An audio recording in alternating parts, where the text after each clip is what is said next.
हाय बच्चों, कैसे हो? तो आज हम अपना नया क्लास लेकर आए हैं about previous year questions for pair of linear equations in two variables के लिए। ठीक है, तो आप हम सब हमारे साथ बढ़िया से पेन कॉपी लेके बैठना और साथ साथ में हमारे क्वेश्चन सॉल्व करते आना, नोट्स भी बनाते जाना और अपने कॉन्सेप्ट्स भी रिवाइज करते आना। एक बार हमने ये प्रीवियस ईयर क्वेश्चंस की सीरीज कवर कर ली तो आपका pair of linear equations in two variables fully आपके एग्जाम के लिए रेडी हो जाएगा, तैयार हो जाएगा और आपको हमेशा के लिए ये कॉन्सेप्ट्स, ये क्वेश्चंस समझ आ जाएंगे, याद रहेंगे। ठीक है, बहुत इजी लगेगा आगे ये क्वेश्चंस, बहुत इजी लगेगा पेपर में अगर आपको कभी भी क्वेश्चन आया अपने स्कूल में, अपने बोर्ड्स में। ठीक है, तो साथ साथ में सॉल्व करते जाना। और अगर अभी तक आपने हमारे चैनल को लाइक शेयर सब्सक्राइब नहीं किया है तो प्लीज हमारे चैनल को लाइक शेयर सब्सक्राइब जरूर करें, ताकि हमें और ऐसे मोटिवेशन मिलती रहे आपके लिए अच्छे अच्छे वीडियोस बनाने की, अच्छी अच्छी क्लासेस रिकॉर्ड करने की। ठीक है, चलो देखते हैं, फर्स्ट क्वेश्चन पे चलते हैं। फर्स्ट क्वेश्चन कह रहा है find the value of k for which the following pair of linear equations have infinitely many solutions. तो हमें दो इक्वेशंस दी हुई है, पहले जल्दी से रिवाइज कर लेते हैं। तो आप भी लिखना, आप भी बताओ कि पेयर ऑफ लीनियर इक्वेशंस के अगर इनफाइनाइटली मेनी सॉल्यूशंस हैं तो हमने क्या कॉन्सेप्ट पढ़ा था, क्या कंडीशन होनी चाहिए थी? हाँ, a1/a2 is equal to b1/b2 is equal to c1/c2, ये कंडीशन थी। ठीक है, चलो आओ इक्वेशन लिखते हैं। 2x plus 3y is equal to 7 और k plus 1x plus 2k-1y is equal to 4k+1, ये इक्वेशन हमारे पास है। ठीक है, चलो देखते हैं। ये हुआ a1, ये हुआ b1, और मैंने कहा था c या तो ये दोनों में इक्वल टू के एक तरफ होना चाहिए, या तो लेफ्ट साइड है तो राइट साइड, तो इसमें दोनों में राइट साइड है तो हम इसको इजीली कह सकते हैं ये हुआ c1। सिमिलरली ये हुआ a2, ये हुआ b2 और ये हुआ हमारा C2। ठीक है, बहुत बढ़िया।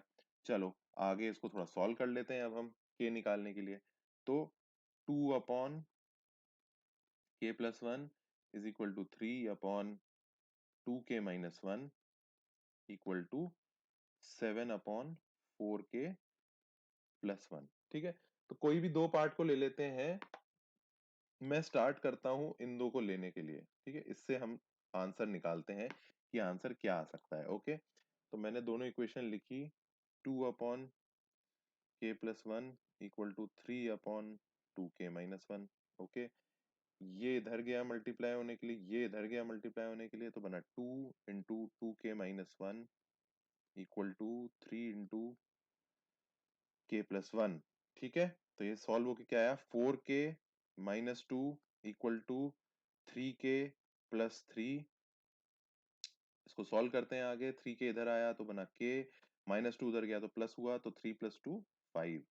तो k कितना आ गया मेरे पास, k इज इक्वल टू 5। तो ये तो एक सेट में है, चलो दूसरा सेट भी ट्राई करके देखते हैं कि क्या बन रहा है। ठीक है, दूसरा सेट मतलब कि मैं ये दो पार्ट लूंगा, ये और ये ले लेता हूँ। ठीक है, इसको सॉल्व करते हैं अब।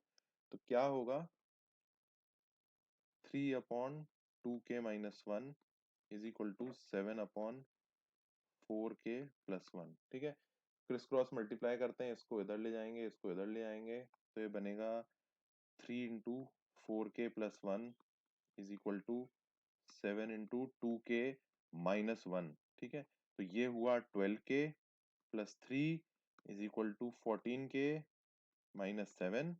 सॉल्व करते हैं, तो ये हुआ -2k इज इक्वल टू -10।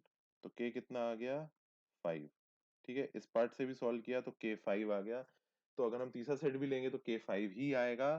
तो फाइनली हमारा आंसर क्या हुआ इस क्वेश्चन का, कि वो value of k for which the linear equations have infinitely many solutions, मतलब k इज इक्वल टू 5 है हमारा आंसर। ठीक है, कोई डाउट? किसी को कोई डाउट हो तो कमेंट सेक्शन में लिख देना। बाकी साथ साथ में आई होप आप लोग सॉल्व कर रहे हैं हमारे। ठीक है, चलो नेक्स्ट क्वेश्चन की तरफ चलते हैं। नेक्स्ट क्वेश्चन कह रहा है कि अ father's age is 3 times the sum of the ages of his two children। ठीक है, आफ्टर 5 years, आफ्टर 5 साल के बाद his age will be 2 times the sum of their ages, मतलब बच्चों के सम की एज से ट्वाइस होगी उनकी एज। ठीक है, तो find the present age of father. अब हमने, जब हम कॉन्सेप्ट पढ़ रहे थे, जब अपनी क्लासेस कर रहे थे, तो हमने सीखा था कि हमने क्वेश्चन पढ़ा था फादर और सिंगल सन की या सिंगल डॉटर की एज के बारे में रिलेशन। ठीक है, तो वो दो इक्वेशन बनती थी, दो वेरिएबल थे। अब आप कहोगे यहाँ तो एक फादर है तो एक वेरिएबल, और दो बच्चे हैं तो दो वेरिएबल, मतलब तीन वेरिएबल, तो इसको कैसे सॉल्व करें? पर अगर आप क्वेश्चन में ध्यान से देखोगे, फर्स्ट क्वेश्चन आपको क्या पूछ रहा है, आपको क्या फाइंड आउट करना है? Present age of father. Father की क्या एज है? बच्चों की, इंडिविजुअल बच्चों की एज की बारे में बात नहीं हो रही है, ठीक है। और हमेशा क्वेश्चन में जब इक्वेशन बन रही है तो वो सम ऑफ एजेस ऑफ चिल्ड्रन की बात कर रहा है दोनों बार में, ठीक है। मतलब इसका मतलब है कि हम sum of ages of two children जो आज है उसको कुछ वेरिएबल एज्यूम कर सकते हैं, ठीक है। तो चलो आओ देखते हैं कैसे इसको हम एज्यूम करके आगे सॉल्व करते हैं, ठीक है। तो फादर्स प्रेजेंट एज को मैं एज्यूम कर लेता हूं कैपिटल एक्स, ठीक है। अब मेरे पास चाइल्ड वन है, मान लो, उसकी प्रेजेंट एज मैंने ले ली y1, ठीक है। और ऐसे ही मेरे पास चाइल्ड टू है, उसकी प्रेजेंट एज मैंने ले ली y2, ओके। सम क्या हुआ प्रेजेंट एज का? Child one plus child two present age क्या हुआ भाई? y1 plus y2, simple. और मैं एज्यूम कर लेता हूँ कि y1 plus y2 equal to capital Y है। कर सकता हूँ, मैं बिल्कुल कर सकता हूँ, कोई दिक्कत नहीं। एक सिंगल वेरिएबल में इसको मैंने एज्यूम कर लिया, दोनों के सम को, ठीक है। अब बनाते हैं फर्स्ट इक्वेशन। तो father's age is three times the sum of his two children, ठीक है। फादर्स एज x, ये तो हमें बनाना आता है, is equal to three times the sum of his two children, मतलब y1 प्लस y2, ओके। और y1 प्लस y2 मैंने क्या माना है? y, तो मतलब 3y। सम ऑफ एजेस मैंने आज की मानी है y, जो कि बराबर है y1 प्लस y2 के, ओके। ये हो गई मेरी इक्वेशन नंबर वन। ऐसे ही अब मैं इक्वेशन नंबर टू को बनाता हूँ। तो इक्वेशन नंबर टू कह रही है आफ्टर 5 years हिज एज, मतलब फादर्स एज। तो आफ्टर 5 years फादर्स एज क्या होगी? एक्स, आज की एज प्लस 5 साल, equal to twice the sum of their ages, मतलब बच्चों की एजेस। तो एक बच्चा कितना हुआ 5 साल बाद? y1 plus 5। दूसरा बच्चा कितना हुआ? y2 प्लस 5, ठीक है। दोनों की एज 5-5 साल बढ़ जाएगी, और दोनों की एज हमने एज्यूम की है y1 y2। तो हम इसको ऐसे लिख देते हैं। थोड़ा सा और सॉल्व करते हैं, तो x plus 5 is equal to twice of y1 plus y2 plus 10, ठीक है। y1 प्लस y2 हमने क्या माना हुआ है? y, तो x plus 5 is equal to twice of y plus 10। ये तो अब हमें सिंपल सी pair of linear equations in two variables ही दिख रही है, और हमें आंसर किसका निकालना है? x का।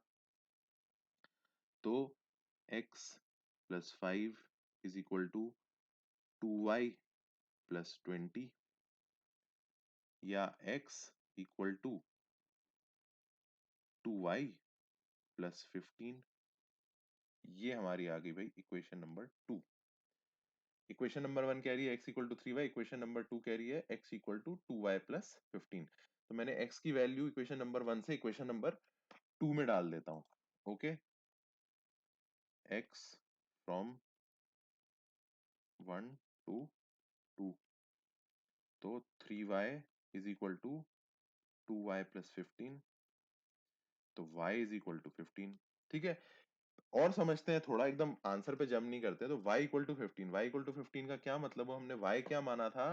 Child one plus child two की प्रेजेंट एज, मतलब y1 प्लस y2। इसका मतलब है present age, sum of present ages of the two children कितना है? 15। कल को क्वेश्चन में आपसे ये भी पूछ सकता है, find the sum of present age of the two children, तो उसका आंसर होता 15। और अभी हमें हमसे क्वेश्चन में क्या पूछा है? Present age of father. तो ठीक है, प्रेजेंट एज ऑफ फादर के लिए मैं y को इक्वेशन नंबर यहाँ वन में पुट कर दूंगा, सिंपल। x हमारी प्रेजेंट एज ऑफ फादर थी, तो वो क्या होगा? 3 टाइम्स y, मतलब 3 इंटू 15, मतलब 45। तो फादर की एज यहाँ से आंसर क्या आ गया मेरे पास? 45 years थी उनकी प्रेजेंट एज। यही हमारा आंसर है, यही हमें निकालना था इस क्वेश्चन में। थोड़ा सा क्वेश्चन को अलग तरीके से बनाया गया था, हो सकता है कंफ्यूज करने के लिए, हो सकता है थोड़ा सा बच्चों को नर्वस करने के लिए, लेकिन नर्वस होने की कोई जरूरत नहीं है। आपको सिंपली जो क्वेश्चन में लिखा है इसको थोड़ा सा ठीक से समझना है, थोड़ा सा आराम से समझना है, और पेयर ऑफ लीनियर इक्वेशन में उसको देखना है कैसे कन्वर्ट हो जाएगा। ठीक है, तो इस क्वेश्चन में हमने ये तो निकाल लिया फादर एज क्या है, ये भी हमने देख लिया कि कल को हमसे पूछ लिया प्रेजेंट एज ऑफ चिल्ड्रन का सम क्या है, तो वो भी हमने समझा कैसे निकालना है, वो होगा 15। तो क्वेश्चन कैसे भी आए आगे जाके आपको आ जाएगा। ठीक है, अच्छा क्वेश्चन था, अच्छा क्वेश्चन था फॉर अंडरस्टैंडिंग, समझना, थोड़ा सा ट्विस्ट था तो हमने समझा। आई होप आप लोगों को समझ में आया होगा। नोट्स बनाते जाना, ठीक है, आराम से समझते जाना, कोई जल्दी नहीं है। चलो अब हम मूव करते हैं नेक्स्ट क्वेश्चन की तरफ। नेक्स्ट क्वेश्चन कह रहा है fractions become 1/3 when 2 is subtracted from the numerator and it becomes 1/2 when 1 is subtracted from the denominator, find the fraction। तो इस टाइप का हमने क्वेश्चन किया हुआ है, ठीक है ना, बहुत क्वेश्चन किए हैं हमने जब हम पढ़ रहे थे, ये कॉन्सेप्ट समझ रहे थे pair of linear equation two variable. तो हम मान लेते हैं हमारा फ्रैक्शन है, fraction is equal to n, n मतलब न्यूमरेटर बाय डिनोमिनेटर। ठीक है, ये होता है न्यूमरेटर, ऊपर वाले को कहते हैं न्यूमरेटर, नीचे वाले को डाउन, नीचे को डाउन, जो नीचे होता है उसको कहते हैं डिनोमिनेटर। ठीक है, हमने फ्रैक्शन ही अज्यूम कर लिया n बाई डी है, जिसमें न्यूमरेटर n है, डिनोमिनेटर d है। अब इक्वेशन में पुट करते जाते हैं। Fraction becomes 1/3 when 2 is subtracted from numerator. ठीक है, तो मैंने न्यूमरेटर से 2 कम किया, n minus two by d is equal to, fraction बन गया 1/3। ठीक है, इसको थोड़ा सा सॉल्व करके लिख लेते हैं हम इक्वेशन के फॉर्म में। 3n-6 is equal to D, ये आ गया हमारा फर्स्ट पार्ट। अब सेकंड पार्ट लिखते हैं, क्वेश्चन का क्या कह रहा है, एंड इट, ये जो फ्रैक्शन है, becomes 1/2 when 1 is subtracted from the denominator. तो डिनोमिनेटर से पहले मुझे 1 कम करना है, मतलब numerator upon denominator -1, fraction becomes 1/2। तो क्या equation I, 2n equal to d-1।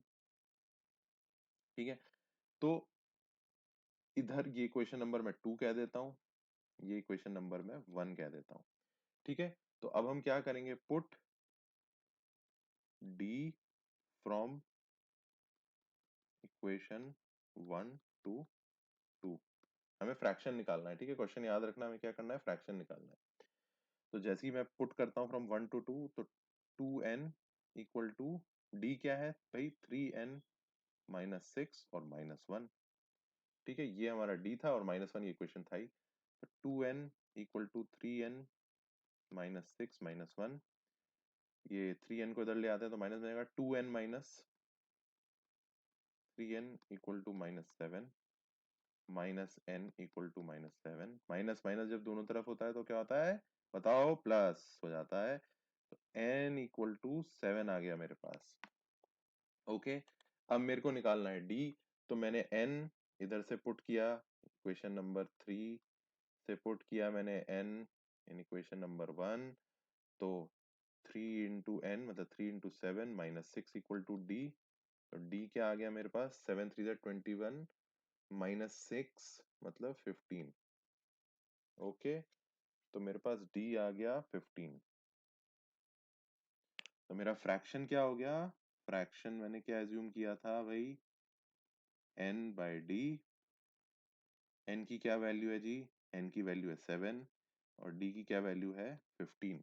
तो मेरा फ्रैक्शन क्या आ गया मेरे पास, फ्रैक्शन इज, आंसर इज 7/15। बहुत इजी था, बहुत सिंपल क्वेश्चन था, एकदम स्ट्रेट फॉरवर्ड क्वेश्चन पूछा गया था। हमने पूरा कॉन्सेप्ट पढ़ा है, पूरा कॉन्सेप्ट समझा है, इजीली सॉल्व कर सकते हैं। आई होप आप लोग भी सॉल्व कर पाए होगे और आप हमारे साथ साथ सॉल्व भी कर रहे होगे। ठीक है, चलो नेक्स्ट क्वेश्चन की ओर चलते हैं, क्या कह रहा है। ठीक है, ओह, नेक्स्ट क्वेश्चन तो जी बोर्ड का आ गया। तो इससे पहले कि हम बोर्ड का क्वेश्चन अटेम्प्ट करें, अगर किसी ने भी हमारा कॉन्सेप्ट ऑफ बोर्ड्स का जो हमारी क्लास थी, हमारा वीडियो हमने अपलोड किया था, अगर वो मिस कर दिया हो तो प्लीज पहले उसको समझिएगा, उसको पढ़िएगा, फिर ही ये क्वेश्चन आप अटेम्प्ट करिएगा, तभी आपको और अच्छे से क्लैरिटी होगी और अच्छे से समझ में आएगा। ठीक है, तो चलो इसको हम अटेम्प्ट करते हैं, देखते हैं एग्जाम में क्या पूछा था, कैसे सॉल्व करना था। ठीक है, चलो, a boat goes 30 kilometre upstream and 44 kilometre downstream in 10 hours। ये हो गया हमारा फर्स्ट पार्ट क्वेश्चन का। हमें फाइनली ये देख लेते हैं क्या डिटरमाइन करना है, स्पीड ऑफ द स्ट्रीम निकालनी है and boat in still water. तो अगर आप क्वेश्चन देखोगे बिल्कुल वही टाइप का क्वेश्चन है जो हमने अपने कॉन्सेप्ट ऑफ बोट्स में अटेम्प्ट किया था, समझा था कैसे अप्रोच करना था, ठीक है। तो हम क्या पहले मानते हैं, speed of boat in still water, kilometre और आर की बात है, मतलब इसके यूनिट्स होंगे kilometre per hour, u kilometre per hour, okay. Speed of stream ले लेता हूं मैं, उसको मान लेता हूं v kilometre per hour, okay. अब लिखते हैं स्पीड डाउनस्ट्रीम में क्या होगी, जब वो पानी के साथ चल रही होगी बोट, u प्लस वी, ठीक है, किलोमीटर पर आर, ओके। और अपस्ट्रीम में स्पीड क्या होगी, अपस्ट्रीम में जब वो करंट या स्ट्रीम के अपोजिट जा रही होगी तो वो होगी u minus we kilometre per are. यही कॉन्सेप्ट हमने वहां समझा था, इसी को हमने एक तरीके से और अप्रोच बताया था कि कैसे अप्रोच करना है क्वेश्चन को। और अब हम क्वेश्चन को सॉल्व करने की ओर चलते हैं, ठीक है। तो फर्स्ट पार्ट लिखते हैं, 30 किलोमीटर अपस्ट्रीम और 44 किलोमीटर डाउनस्ट्रीम आती है टोटल 10 आवर्स में। तो 30 किलोमीटर अपस्ट्रीम जा रही है, तो 30/u-v plus 44/u+v is equal to 10, ठीक है। ये हो गया हमारा फर्स्ट पार्ट क्वेश्चन का। सेकंड पार्ट वो कह रहा है कि जो बोट है, इन 13 hours the boat can go 40 kilometre upstream जाएगी, 55 किलोमीटर डाउनस्ट्रीम जाएगी, ओके। सेकंड पार्ट को कैसे लिखेंगे हम, सेकंड पार्ट को लिखेंगे 40/u-v जो अपस्ट्रीम का पार्ट है, स्पीड है, आई मीन 55u+v जो डाउनस्ट्रीम स्पीड है, इक्वल टू 13। ये हो गया हमारा सेकंड पार्ट लिखने का, ठीक है। फिर इसके बाद हमने अजम्पशन सीखा था, इसमें कैसे पुट करना होता था। हम अज्यूम करते थे कि जो u-1/u-v है उसको एक वेरिएबल मान लेते थे, तो हम अज्यूम करते थे 1/u-v is equal to x, okay. और 1/u+v is equal to Y. तो ये एक हमने एक अलग तरीके का सब्स्टिट्यूशन सीखा था कि क्वेश्चन को pair of linear equation in two variable में कैसे कन्वर्ट करना है, ओके। इन दोनों अजम्पशंस को अब हम इन दोनों इक्वेशंस में या इन दोनों फॉर्मेट जो क्वेश्चन में दिया है इसमें पुट करते हैं। तो जैसे ही पुट करेंगे तो हम देखेंगे ये बन जाएगा 30x plus 44y is equal to 10, okay. और ये बन जाएगा हमारा 40x plus 55y is equal to 13। तो अब ये हमारे जाने पहचाने नोन फॉर्मेट में आ गया है, जो कि है pair of linear equation in two variables, ठीक है। तो चलो इसको तो हमें सॉल्व करने के तरीके आते हैं, इसको हम आगे सॉल्व करते हैं। तो हम अपनी इक्वेशंस को सॉल्व करेंगे। तो मैं देख पा रहा हूँ दोनों इक्वेशन में एक्स का कोएफिशिएंट यहाँ 30 है, यहाँ पे एक्स का कोएफिशिएंट 40 है। तो 30 और 40 का एलसीएम क्या हो जाएगा, 120। हाँ, अगर 120 120 हो गया, एक्स का कोएफिशिएंट मैं हटा दूंगा, सिर्फ वाई में बचेगा, ठीक है। तो इसको मैं अब इक्वेशन नंबर 1 कहता हूँ। इक्वेशन नंबर 1 को मैं मल्टीप्लाई करता हूँ किससे जी, 4 से 120 बनाने के लिए, ओके। तो ये बनेगा 120x plus 44 into 4 176y is equal to 40, okay. ये इक्वेशन नंबर मेरे पास 3 आ गई।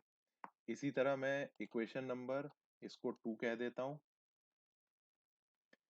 इक्वेशन नंबर 2 को मैं मल्टीप्लाई करता हूँ 3 से, ताकि x 120 बन सके क्वेश्चन। तो ये होगा 120x plus 165y is equal to 39। इसको मैं इक्वेशन नंबर 4 कह देता हूँ, ठीक है। अब x का क्वेश्चन सेम आ गया, तो मैं करूंगा equation number 3 minus of equation number 4, okay. तो ये बनेगा 120x plus 176y minus 120x plus 165y is equal to 40 minus 39। 120 120 cut गया, इसीलिए हमने मल्टीप्लाई किए थे 3 और 4 और 3 से। 176 माइनस 170 165 कितना हुआ, 11। y is equal to 1। तो y कितना आ गया मेरे पास, 1/11। तो इक्वेशन नंबर मैं कह देता हूँ 5, ठीक है। ध्यान रखना हमें y नहीं निकालना है, ये हमने इंटरमीडिएट एक बीच का एक वेरिएबल अज्यूम किया था, ओके। अब मैं y को किधर पुट कर देता हूँ इधर से निकाल के, मैं इक्वेशन नंबर 1 में पुट कर देता हूँ। क्या आया? 30x plus 44 into 1/11 equal to 10। 11 one ज़ा 11 और ये हुआ 11 फोर ज़ा 44। तो 30x प्लस 4 इक्वल टू 10, मतलब 30x equal to 10 minus 4 6, x equal to 6/30 1/5। x और y हमारे पास आ चुके हैं, पर हमने x और y क्या एज्यूम किए थे? x और y हमने ये एज्यूम किया था। ओके, तो अब हम लिखते हैं कि x था हमारा 1/u माइनस वी, मतलब 1/5 is equal to 1/u minus v, और y था हमारा 1/11, मतलब 1/11 equal to 1/u plus v. Okay, इसको मैं आगे सॉल्व करता हूं। अब तो आगे सॉल्व कैसे करूंगा इसका? ये रेसिप्रोकल हो जाएगा, दोनों तरफ सेम डिनोमिनेटर में है, तो u minus v is equal to 5 और u plus v is equal to 11। ये नया एक और तरीका है इसको लिखने का।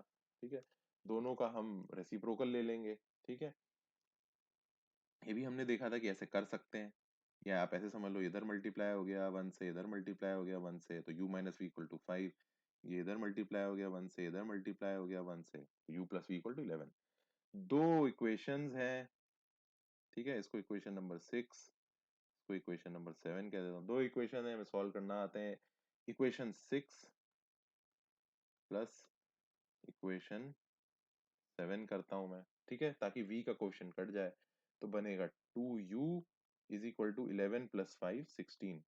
तो u is equal to 8। u मेरे पास 8 आ गया, और इसको मैंने पुट किया इक्वेशन नंबर 6 में, तो 8 minus v is equal to 5, मतलब v is equal to 3। v3 आ गया। ओके, फिर से देखते हैं u क्या था हमारा। u था हमारा speed of boat in still water. Okay, तो u क्या आ गया मेरे पास? u इक्वल टू 8 आ गया, मतलब speed of boat in still water. ये जो क्वेश्चन में निकालना था मुझे, ये part, speed of boat, sorry ये रहा, speed of boat in still water, ये क्या हुआ? 8 किलोमीटर पर आवर आ गया मेरे पास। ये मेरा ये आंसर आ गया, 8 किलोमीटर पर आवर। दूसरा पार्ट क्या था? Determine the speed of stream, वो क्या था? v। v क्या आ गया मेरे पास? 3 किलोमीटर पर आवर। मैंने सॉल्व कर लिया, मेरे पास दोनों चीजें आ गई, u इक्वल टू 8 और v इक्वल टू 3।